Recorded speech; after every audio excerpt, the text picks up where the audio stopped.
થોડા દિવસો પહેલા અમદાવાદના જુહાપુરામાંથી પોપટ ચોરાયા હતા। એ કોકીટેલ હતા, કાકા કૌવા હતા, વિદેશી પોપટ હતા। લગભગ 11 લાખની કિંમતના એ પોપટ હતા અને કોણ ચોરી ગયું, શા માટે ચોર્યા, એ બધા જ સવાલોના જવાબ પોલીસ શોધી રહી હતી। આખરે એના જવાબ મળી ગયા છે।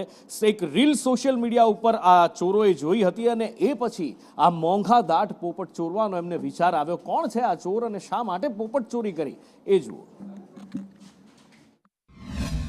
એક્ઝોટિક બર્ડ્સ લઈને તેને વેચવા માટે ફરી રહ્યા છે। આ બાતમી આધારે અમદાવાદ ગ્રામ્ય એલસીબીની ટીમ તાત્કાલિક તે બાતમી હકીકતના આધારે આરોપીને પકડવા માટે નીકળેલ હતી અને અસલાલી વિસ્તારમાંથી તેમને આ બાતમી હકીકતવાળી રીટ્સ ગાડી અને આરોપી વિશાલ સાથે ટોટલ 11 એક્ઝોટિક બર્ડ્સ જેની જુહાપુરા વિસ્તારમાંથી ચોરી થયેલ હતી તે મળી આવેલ હતા। આ સમગ્ર બનાવમાં વિશાલ જે છે તેમણે અગાઉ પણ તેનો ગુનાહિત ઇતિહાસ છે, જેમાં ભરૂચ, વડોદરા ગ્રામ્ય અને ખેડા જિલ્લામાં એ પશુ ચોરી એટલે કે બકરાની ચોરીના બનાવમાં પકડાયેલા છે।